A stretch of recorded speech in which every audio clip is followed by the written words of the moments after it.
Everyone, welcome. Okay, so welcome to today's microlearning. I can't believe it's been over 3 months since we had our last community of 7 microlearning or Let's Talk. I really miss you guys.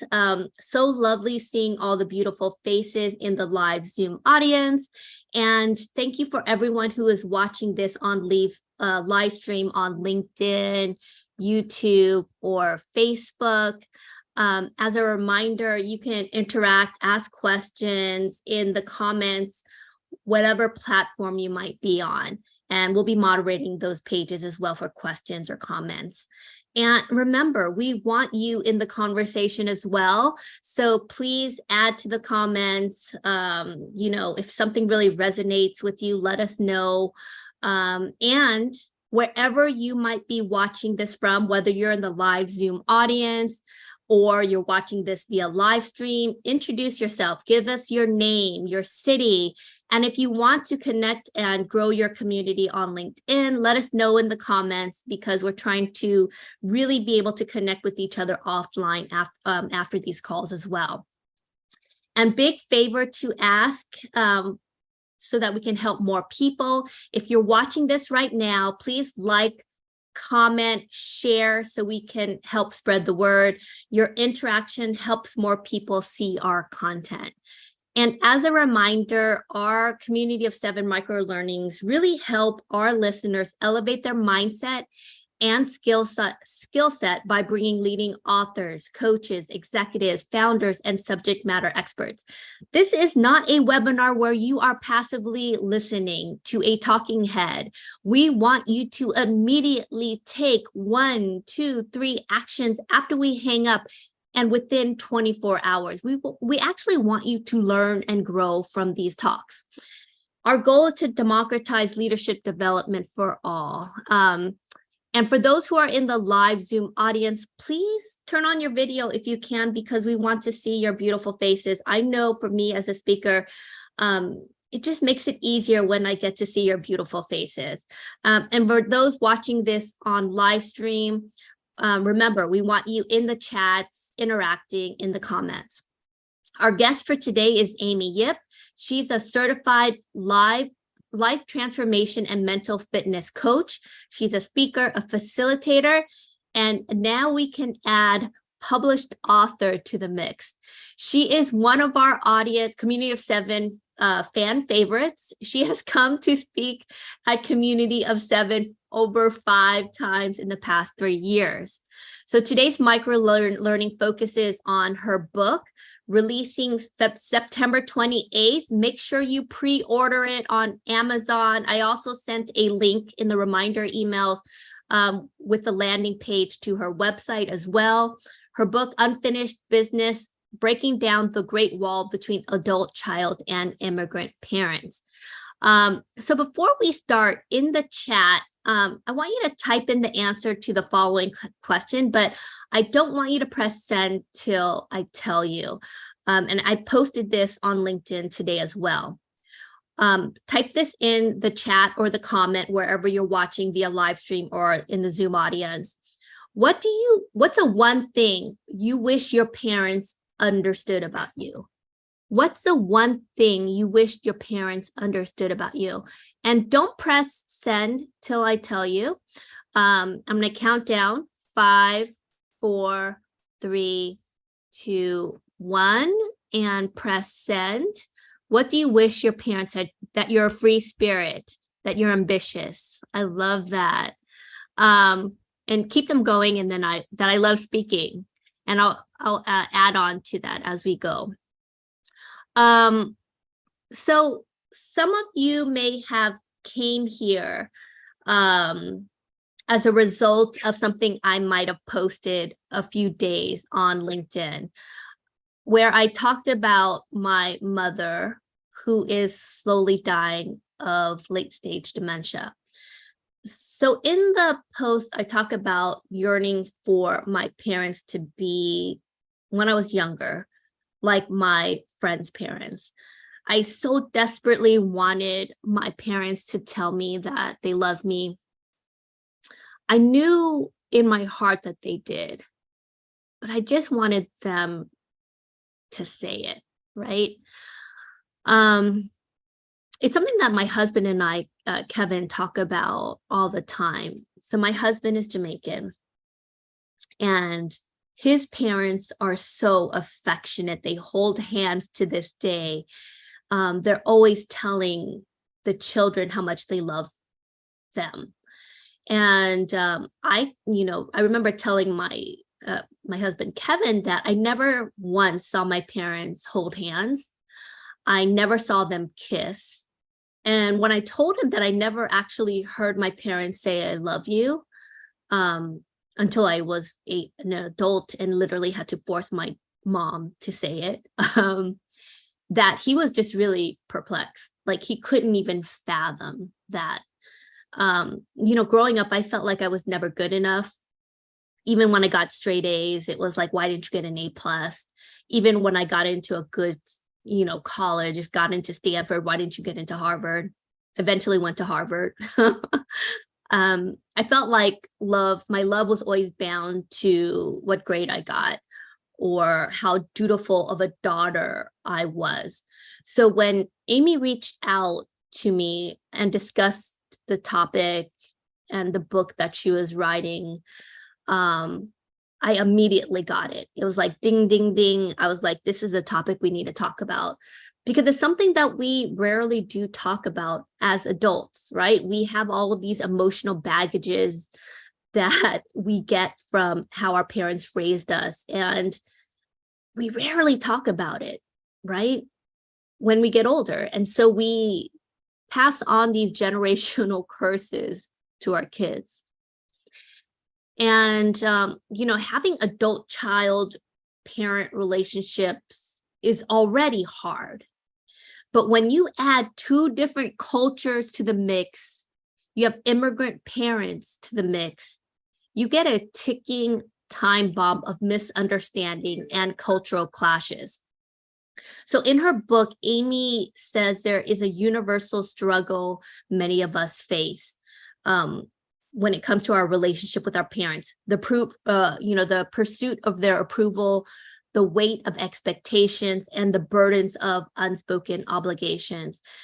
And when they're unresolved, these burdens get passed on down to future generations, our children. That last line really got to me, because I don't know about you, but I want to break generational curses. I want to give the best of what my parents offered me, but I want to break the generational curses when it comes to repeating the things that were problematic, the things that were hurtful. I don't want to give that to my daughter. And so these talks, these conversations, her book is going to be so important.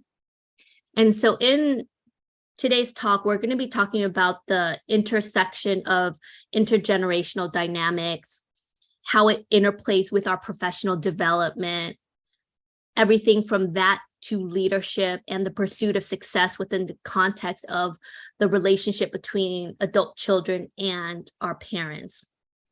And she'll share the process behind writing her book and how we can transform detachment into deep and meaningful connections through open dialogue. So before I introduce Amy, before we start, one last question for the folks who are in the live Zoom audience. And I'm not going to read this aloud, but I just want you to type it in. What's the one thing you most appreciate or admire about your parents? So if you're watching this via live stream or Zoom, please answer this in the comment or chat. What's the one thing you most appreciate or admire about your parents? Okay, type it in. I'm going to count down. 5, 4, 3, 2, 1, press send. And if you have time, please read through them, because I think they're going to be very inspiring. So I'm going to bring Amy to the spotlight. So Amy Yip has spent 16 years in corporate life, building and leading global teams at organizations like Google, Booz Allen, Hamilton, and Clorox. She left the corporate world in pursuit of finding her why. Today, she is a somatic life transformation and mindset fitness coach. She's a keynote speaker, trainer, and now the author of Unfinished Business, Breaking Down the Great Wall Between Adult Child and Immigrant Parents, coming out in 2 days, September 28th. Make sure you buy it. She has an ICF PCC certification as well as certification as a Hudson Institute coach, a certified Strozzi somatic coach, and a pioneer mental fitness coach certified through Positive Intelligence. She is also one of 15 Positive Intelligence Mastery Program facilitators. She holds an MBA from UCLA and an MS in Communication Technology from Strayer University, and a BS in Computer Science, and a BA in Communications from the University of Maryland. She resides in Maryland with her husband, Greg, and her son, Logan, the cutest kid ever.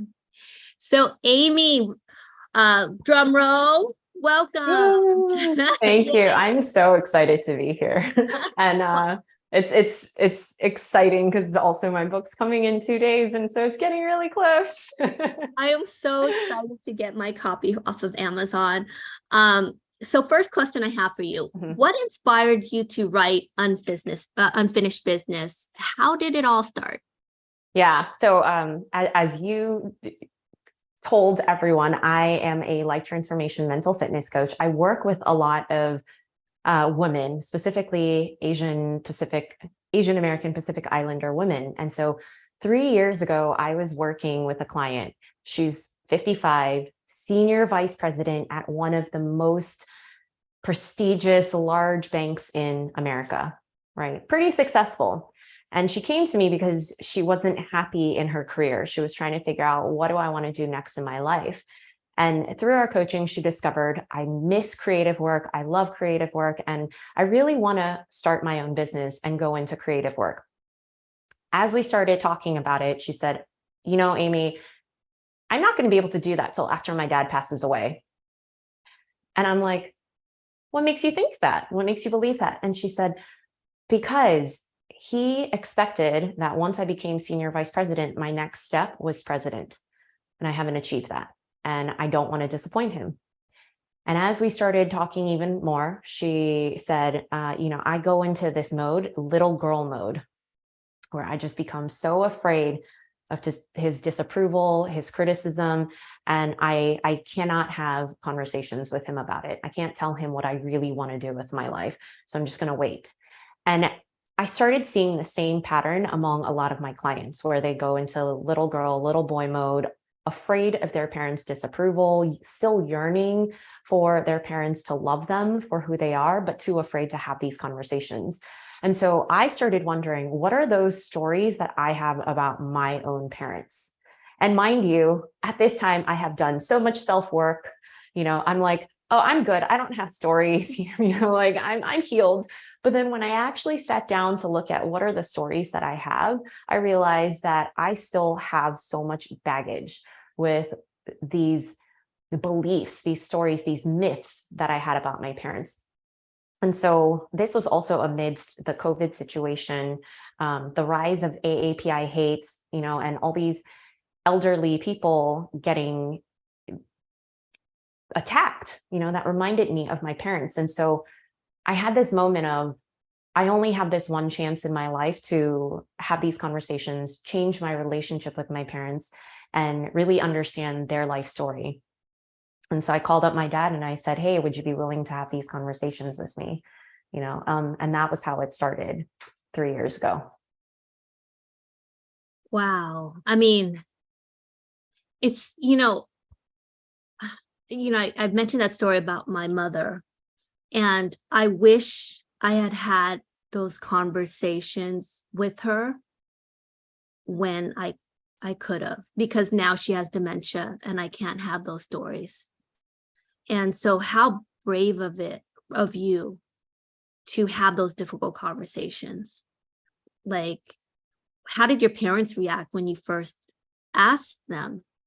Like, was it surprise? Was it like, how did they, what was their response? Well, I positioned it. So one thing is I positioned it as I'm trying to help my clients. So I want to be able to have conversations with you to understand your story so I could help them, develop their journey. That was how I positioned it. But, I did ask my dad, I said, I want to learn more about your life story. I want to understand your history, your experiences. And my dad, this goes to show how they think about roles, professional titles, things like that. He said, Amy, I was just a restaurant worker. I don't think I have much to share with you. Yeah. My life wasn't interesting. You should go talk to your uncle. He was a lawyer. I'm sure he's got lots to tell you. And I'm like, but I don't want to know about uncle. I want to know about you. And it took a lot of nudging, but my parents finally were open to having those conversations. And between when I started to publishing the book, there were nearly 50 plus hours of conversations.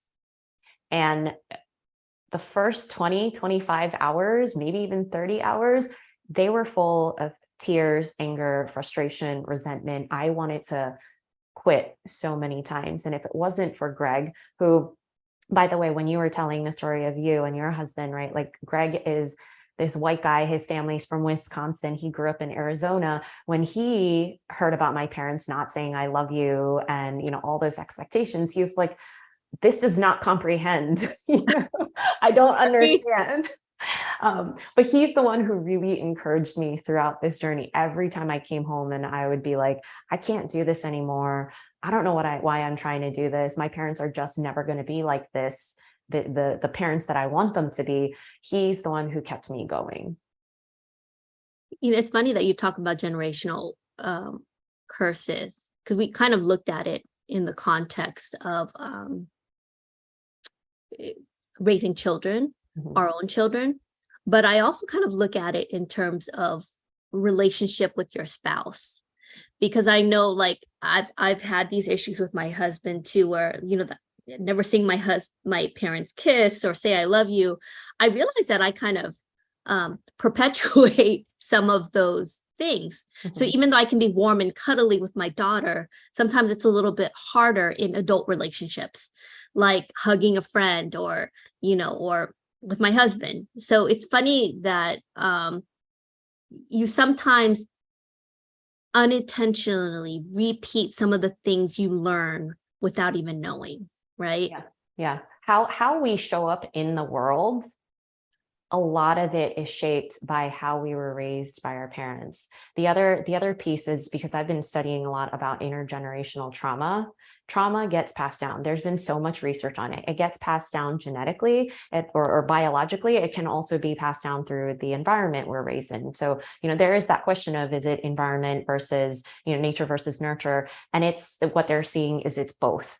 And so we are inheriting these traumas, these experiences, and so we show up in life in that way. And it's how do we want to break that in order to have a different type of relationship with our kids, with other people. And it was after I wrote the book that I found this research where it said that some of the treatment that they're using is to have people have more open conversations and relationships in their families. Yeah. How do you open up the lines and talk about what has happened in your family line so that you understand what is mine and what is not? Yeah. And can you tell us about some of the hard times or failures along the way through this whole process? What did you learn from those experiences? Yeah. I think one of the hardest periods writing this book was, you mentioned in January 2020, I quit my job, moved overseas, got stuck there, and I returned because I was pregnant. But when we returned, we didn't have a home, we didn't have any furniture, we didn't have a car. My husband didn't have a job, a steady income, and I have always been the breadwinner, right? But as a small entrepreneur, I don't have things like maternity leave. And so there was a lot of this pressure. So I was already under just tremendous stress. And sometimes when I was having these conversations with my parents, they would start going into their criticism modes of like, well, you should have done this and you shouldn't have done this, right? And so it was very, very triggering during that time, not to mention all the pregnancy hormones that was happening at the time. And so this one time, I wanted to have conversations with my parents about their life, and then they turned it on to me and what I should have done and shouldn't have done. And I just blew up. I don't know what I said, but I could feel that anger in me. And then I just blew up and I stomped out of the room. And at this time, I was staying at my parents' house because Greg and I were trying to figure out where we're going to live. So I stomped out. I went to my childhood room. I went, just fell asleep crying. And the next few days, my parents didn't make a mention of it. My mom still cooked me my favorite breakfast in the morning, didn't make a mention. And it was a few days later in the evening, I was in my bed and my dad came and I saw him and his face just looked completely sad. And he looked at me and he said, what you said last night or, that night was very hurtful. And as your parents, we just want you to be happy. And he said, I see you crying every night because of the stress. And it is because you don't have that stability. And so imagine as a parent, how you would feel if you saw your own child crying every single night. And he was like, all we want is for you to be happy. And honestly, I don't remember what I had said, but I just knew that I had hurt him. So I stood up and I gave him a hug. And what I realized in that moment is that no matter what I do, my parents will always love me because I said something very hurtful. And, the next day my mom's still cooking my favorite breakfast and my parents are still doing these things. And so it was this realization that they're going to love me no matter what.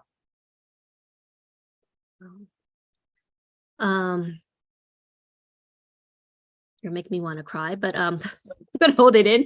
How did your own understanding of your parents' experiences, through this whole process and the struggles around it, how did it evolve through the process of writing this book? And did it change your perspective on your own identity?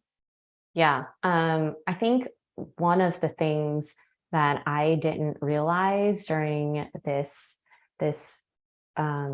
journey is just all of the things that my parents have been through. So I knew they came to America. I didn't know the details, right? And talking to my parents about their journey. So my parents came with $1,700 in their pocket.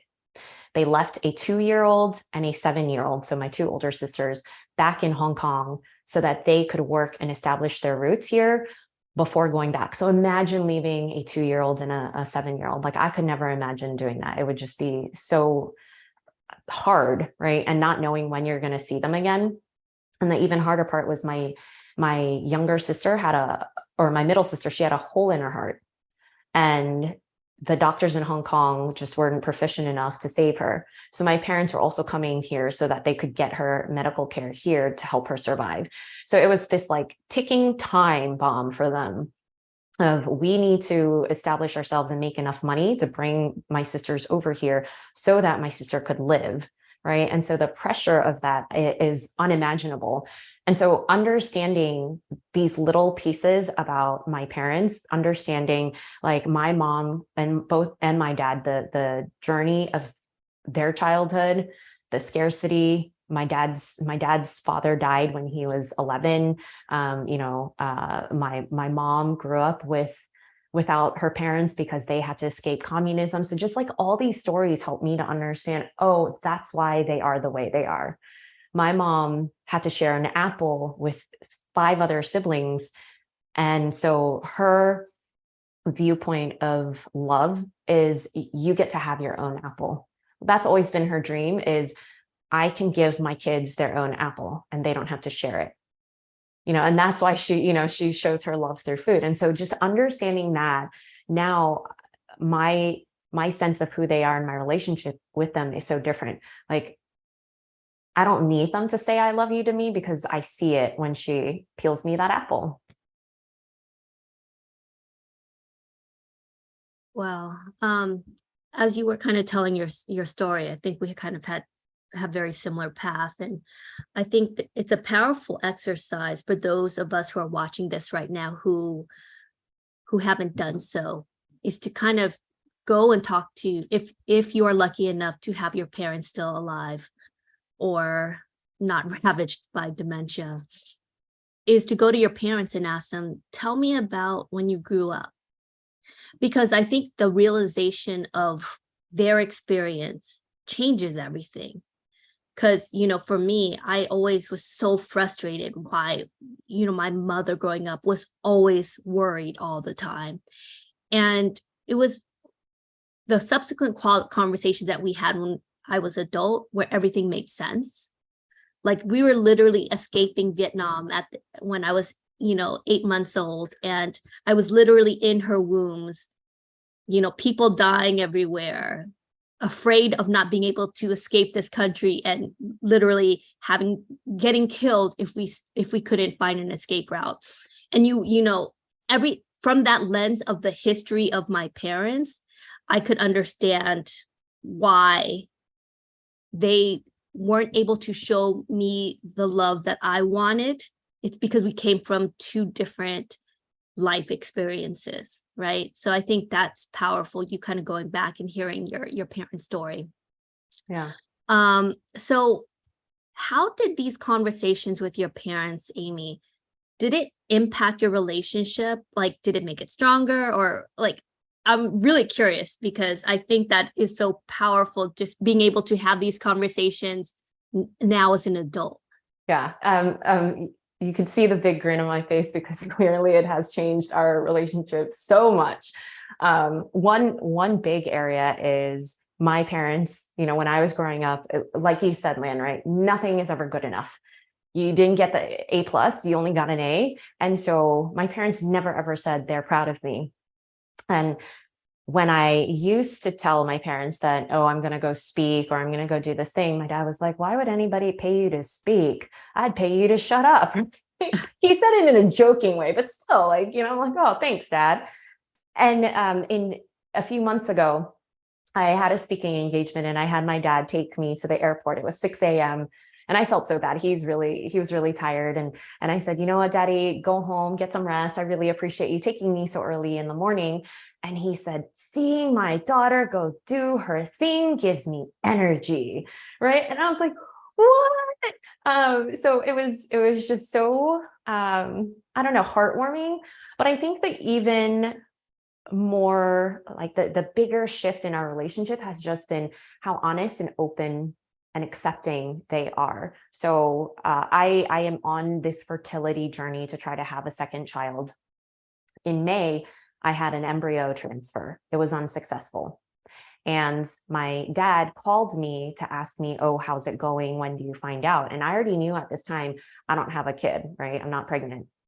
But there was a part of me that just went into this fight, flight, freeze. My whole body tensed up. And I was like, I don't want to say anything to them. And it's because maybe 7 or 8 years ago, when my sister had a miscarriage, my parents blamed her. They said, you must have done something to cause the miscarriage, right? Because for some reason, Asian parents always need to blame or have a reason. And so my body just went into this fight, flight, freeze. Like I already feel shitty for, not succeeding. And then to have them say stuff, I don't want to hear it. But then I thought about the book and I thought about all the conversations we had. And I'm like, you know what? I'm just going to be honest. And so I said to him, there's no baby. Like it didn't work. And then my body was just like ready, and he said, Amy, fate is funny that way. Sometimes things work, sometimes they don't. Don't blame yourself. And my jaw dropped because I'm like, what? What'd you say to me? Or is that really you? And then my mom got on the phone and I was ready again, ready for whatever she was going to say or criticize. And she said, Amy, are you crying? Don't be sad. Everything will work out the way it should. Do you need me to come over there? And it was just, I'm still getting used to who they are now because something shifted. Our relationship has shifted. And, my default is still to be prepared for that criticism, even though I know things are different. But that's how our relationship is different now. It's kind of interesting because, you say that you weren't expecting their transformation, but in the process, it was you that changed as well. Mm-hmm. Right. And I one of my favorite quotes is, we teach people how to treat us. And I remember wanting desperately to just have my mom show me any kind of love or just to say it. And when I got older, probably like in my 20s, this is like after college graduation, I just basically literally forced her to say, I love you. And now it's like, you know, before the dementia, every time she saw me, she'd be very affectionate. I had to teach her how I wanted to be treated, right?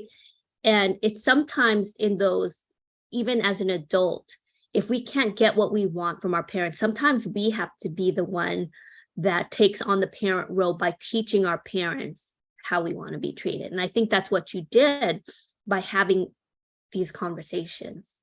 Yeah, I think on top of that, it was the and this was a big lesson learned for me, actually. So I learned that you have to go into these conversations not wanting to change your parents. Your goal is not to change your parents. It is not to have them understand you. It is not to have them do things differently, but it is just to listen to them. And once they feel heard and understood, there might be a chance that they would want to understand you. They would, try to understand your side of the story. And the reason for this is like, I started off with this intention of, well, I kind of want to get what I want to get and I want to change them and do all this stuff and have a different relationship.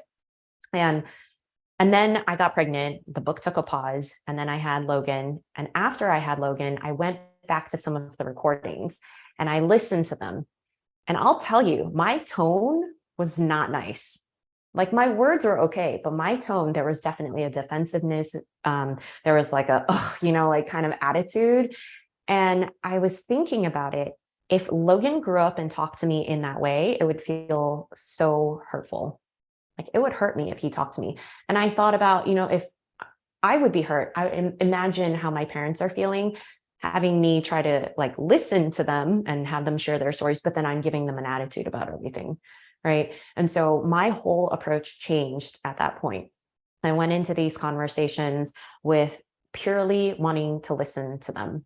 And anytime that my little like attitude would arise, I imagine, oh, if Logan talked to me one day like this, how would I feel? Okay, let's tone that back and really give them that gift. And I think because I gave them the gift of the respect, the listening, the space to share, they return that. So for the folks who are watching right now, if someone wants to start these really tough conversations with their own parents, what would you recommend as a first step? So the first step is to ask, right? But that also depends on where your relationship is with your parents. So if your parents would be open to these conversations, then you can just say, hey, I was reading this book. This woman started having conversations with her parents, and I'd love to learn about you. Right? Would you be open to it? And if you think they'll say yes, just ask them. The second scenario is if you don't think your parents would say yes, then don't even ask them. Then just throw out questions. So let's say you're having a conversation with your parents. My parents are always asking, what did you eat? Right? So if I'm talking on the phone with them and they say, what did you eat? I might say, you know what? I had some red bean soup tonight. It was one of my favorites as a kid. What was your favorite thing to eat when you were a kid, right? And you just throw it in there without necessarily asking them. And then the third scenario is I had someone come to me and actually have this situation where he has not talked to his parents in 5 years. And so he asked me, how do I even approach that? And he said, maybe I should just go to my mom, and say, well, we haven't talked in 5 years. What kind of relationship do you want with me? And I straight up told him, if I were approached with that sort of question, I don't know if I would be honest, because I don't know what kind of relationship you want. And so it's about going into these situations willing to be a little more vulnerable. So then I told him, what type of relationship do you want with her? And go into that and ask her, hey, mom, we haven't talked in 5 years. I would love this type of relationship, right? Like tell her the relationship you want. Would you be open to that? She might not say yes, she might say no, and you have to accept that, but at least you were willing to be vulnerable and share what type of relationship with you wanted with her. And then, once you're on that journey, I also tell everyone, start light. It's like warming up your parents. And that's how I did it too. I started with questions like, what was your favorite color? How did you like to play when you were a kid? What was your favorite thing that, your mom made you to eat, and why'd you like it? And just ask those very, very easy questions before you go into what's the biggest regret you had in your life, which might be hard to go straight into. I eventually did get there with my dad, and he told me his biggest regret, but you kind of want to warm that person up because they're probably not used to these types of questions. I love that. Really, really great tips there. So before the pandemic, you quit your job at Google. Can you share about how that conversation went with your parents and how you think it would be different now? So, when I initially had plans to quit my job, go travel the world and explore, I wasn't going to tell my parents. I was going to, I was going to tell them I got an overseas assignment, that it was a prestigious one that was really hard to get, and I got it, right? So it's an honor. And I was going to say, and it was going to be a year overseas. And, I created an FAQ document for my sisters to answer any questions my parents might have. I was going to block all of my parents' friends who were on Facebook so they couldn't see any postings of trips or anything. Like, I had this whole scheme planned. And then my mom calls me up and starts yelling because my middle sister told on me. She told my parents, oh, Amy's actually doesn't have a job. She's just quitting her job to go travel. And my mom was livid. She was like, you're quitting this prestigious job and you're going to go jobless and have no income to go travel. Like, what are you thinking? You play too much. And it was a hard conversation. And I actually broke down in tears the day before my wedding. So by the time my wedding happened, my parents already accepted the fact they weren't going to change my mind. I was going to still travel. And the day before my wedding, I broke down in tears in front of my mom. And because I was marrying a white guy, and they always hoped that I would marry a good Chinese boy, right? So disappointment number one, and then disappointment number two, I was still planning on quitting my prestigious job and traveling. And I vividly remember this moment where I just started bawling, and my mom pulled me into her arms and she said to me, I will never understand you or your dreams, but you don't need me to understand your dreams because I love you. That's all that you need to know. And you're going to be out there. I'm going to worry about you. That's my job. But you don't need me to understand your dreams. And that was like this moment of, it was this huge weight off my shoulders of like this feeling that, okay, they don't approve, but they approve. They're okay with it. They just want me to be happy. And how do you think their reaction would be today? I think they would understand. Mm-hmm. Right. I tell my parents all these things, and it's what I told you earlier, where I will tell them certain things and expect the worst. But I mean, I've told them things before that they're very open to it. They're like, oh yeah, that's a good idea. I shared with my parents that I still want to do van life with my family, like, have a second really going kid. into We're gonna dreams with Asian parents right now. We're gonna have van life, and we're just gonna drive around until Logan has to start school. And my parents are like, okay. But it's very different than my mom's original response of just like yelling at me and telling me how crazy and stupid and like, what am I thinking? Like this anger. It's a very different, like they still don't understand me. They still probably think it's bananas that I'm doing that, but they're like, okay, yeah, we don't agree, but it's so funny because I've done the same, like where you don't tell your parents till like years later, and you're like, everything worked out, because you know that there's going to be anger and guilt, and so you try to just avoid that in general. So in your view, what are some of the key benefits to embracing this, the unfinished business and forging deeper bond with our parents? Like, why should we do it? Why is it important? Well, a couple of things. One, it's exactly what you said, right? Like healing the intergenerational crap and not wanting to pass it down because it's a real thing. And Logan was a huge motivator for me to finish this, to do this work and to continue and to not stop, because I look at him and he's a mixed kid and he's going to grow up having to deal with other kinds of things that I don't want to burden him with my shit. I don't need him to have to carry all of that. So he's a huge motivator. So if anybody out there has kids, that's a good motivator for wanting to do this work.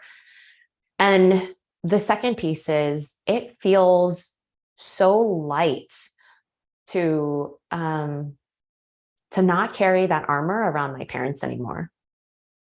To just be me and to be accepted and loved for who I am.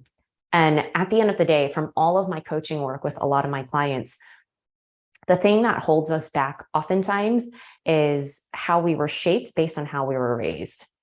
And that voice is still in the back of our heads telling us who we should or shouldn't be, how we should or shouldn't do things. And even when we say, oh, but my parents don't have a hold on me, I don't listen to them, I'm free, I do the opposite, that's still being bound by what they want or don't want. Even if you're doing the opposite, you're doing something because of their expectations, right? And so imagine just being free from those binds to really pursue what you want and have that connection with your parents at the same time and not have to lie to them about it.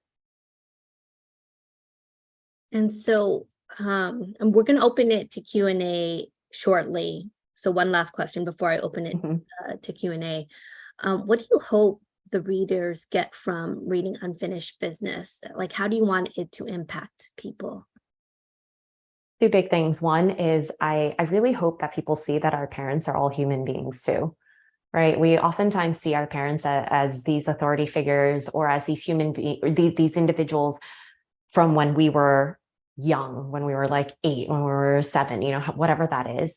And at the end of the day, our parents are human beings. They have dreams, they have fears, they have hopes, right? And if we can see them as human beings, just like us, we can shift our relationship with them and have greater empathy for them.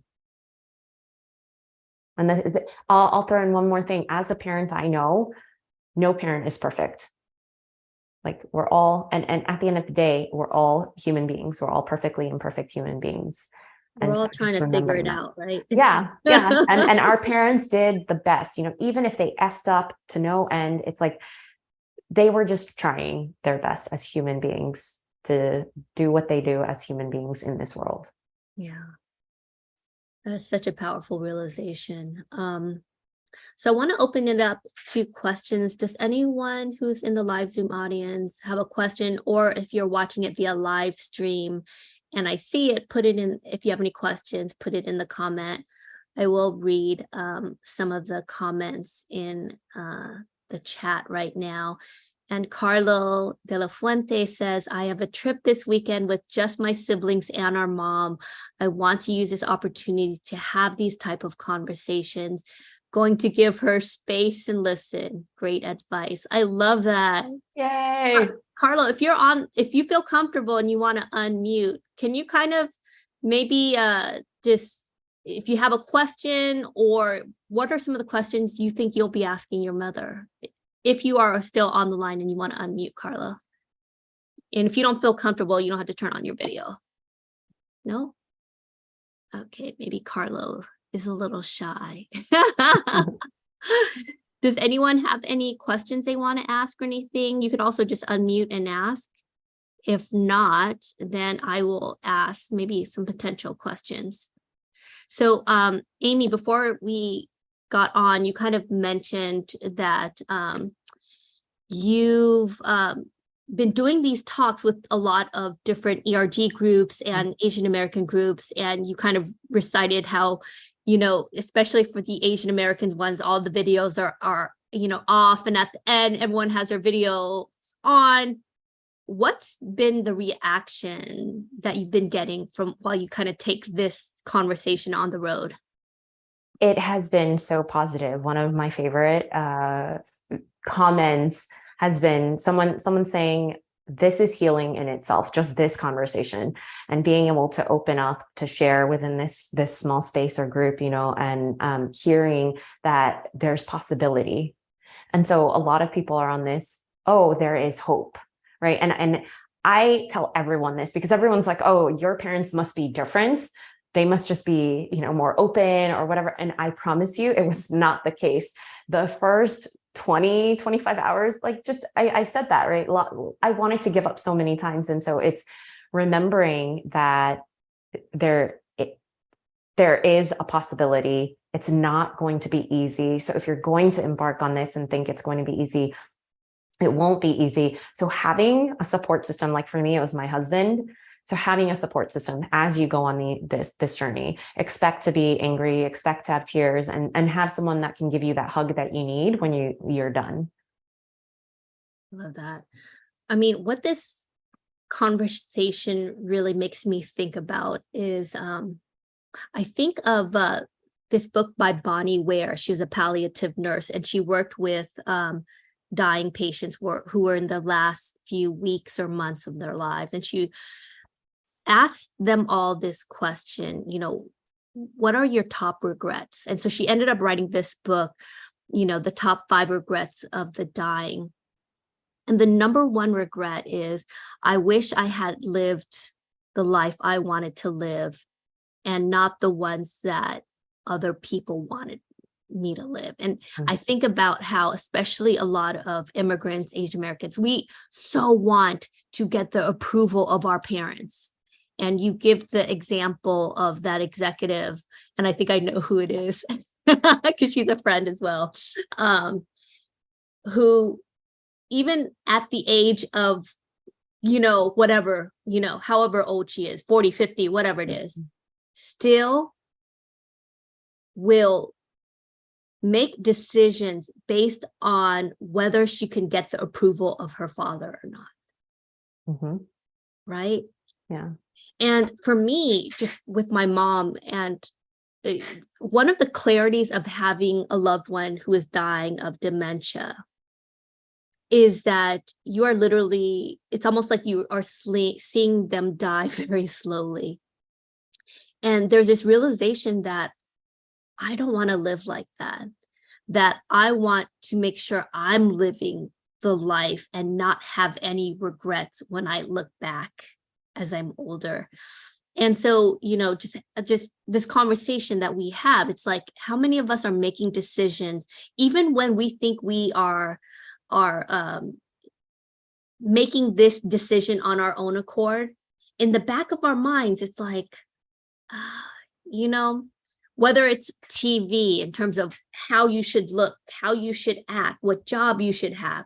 And you're making these decisions based on what your parents want to say, what your brothers or sisters want to say. And at some point, how do you really know? And maybe this is a question for you, Amy. How do you really know that what you want for your life is what you want and not what your parents wanted for you when you were 10? This goes into my somatic training, which is somatic, and the soma is all about the wisdom of the body. And our body has a lot of information. Our heart has a brain, our gut has a brain. And too often in today's world, we think with this brain, we rationalize. And so it is getting back in touch with, what does our heart want? What does our gut want? What does that tell us? And so many of us, one of my favorite quotes is from Albert Einstein, and he says, the rational mind is the servant, the intuitive mind is the master, but we've created a society that honors the servant and has forgotten the gift, right? And so it's, how do you get back in touch with the heart, with the gut?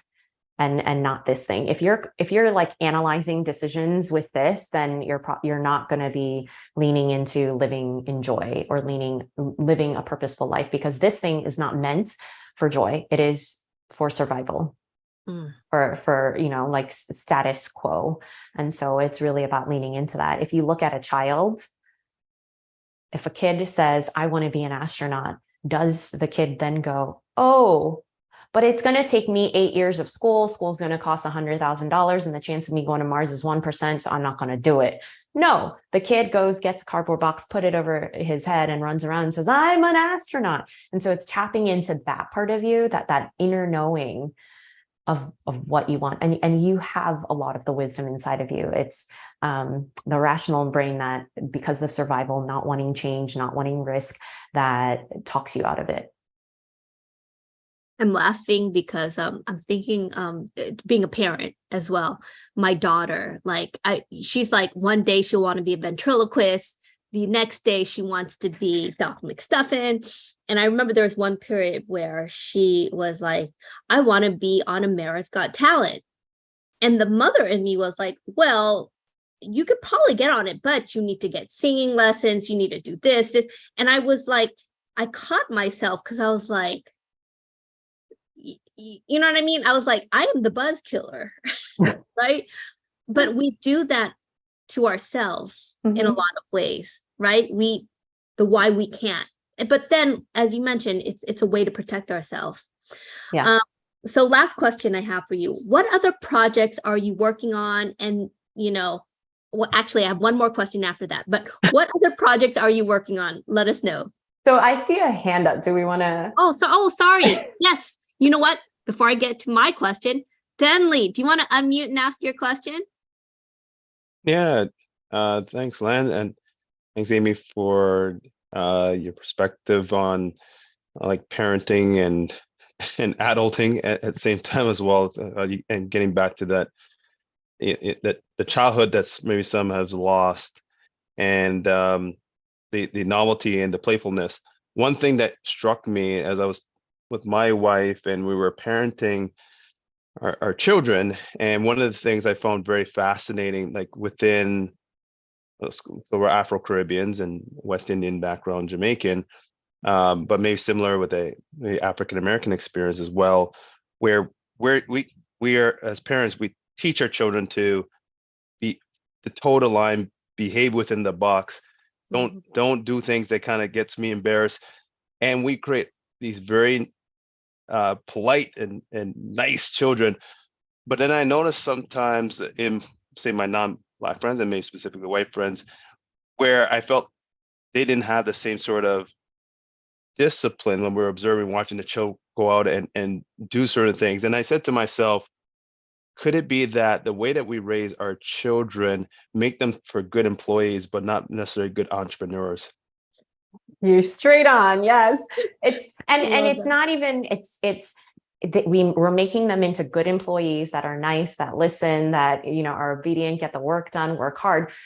And that's not necessarily how a leader is formed, right? It's kind of like how I was raised. Don't speak up, be nice, do all that stuff. Your work will be seen, and, just stay quiet and do all that stuff. And that's not how corporate America works. So even if whether it's being an entrepreneur or succeeding in the corporate realm, like how we're teaching our kids definitely has an impact on how they're going to view their surroundings and how they need to show up. I think our fear is just because the fact that we know if we're on the street and we see law enforcement, we're grooming them to prevent harm. We're grooming them to avoid being surveillance, avoid being, and in that indirectly we're holding them back from being their playful self, because to be playful self, you're gonna break rules. Yeah. But breaking rules can cost us our lives. So it's very much of a tension, as I see it in our culture, to say, how do we make them have fun, yet at the same time it may be misunderstood that we're delinquents. And so it becomes a survival mechanism, this total line, but knowing full well it doesn't make for some of the success and entrepreneurial high performing things that we're seeing in our culture. Yeah.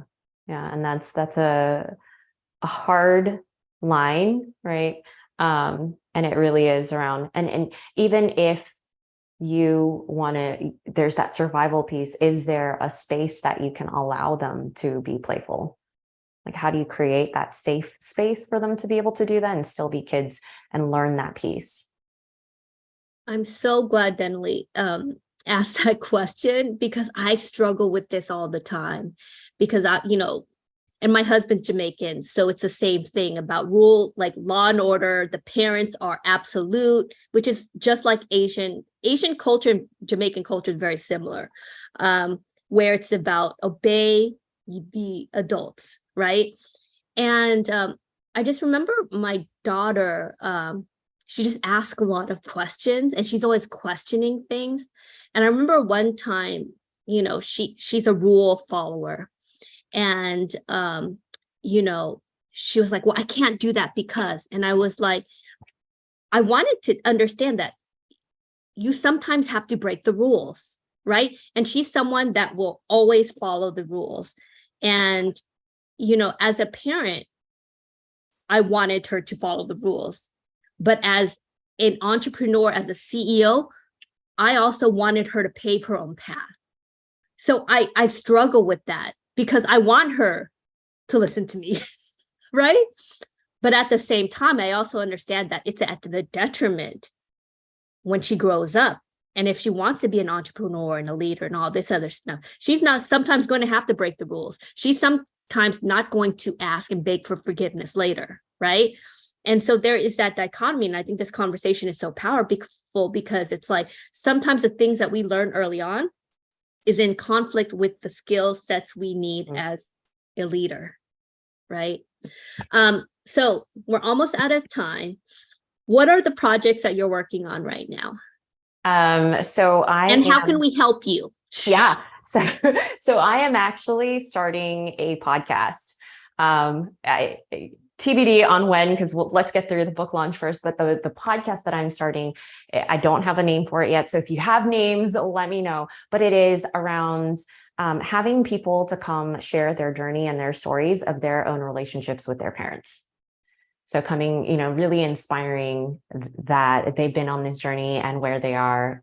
So that's kind Call of it unfinished business. Maybe, yeah. It's already a great name.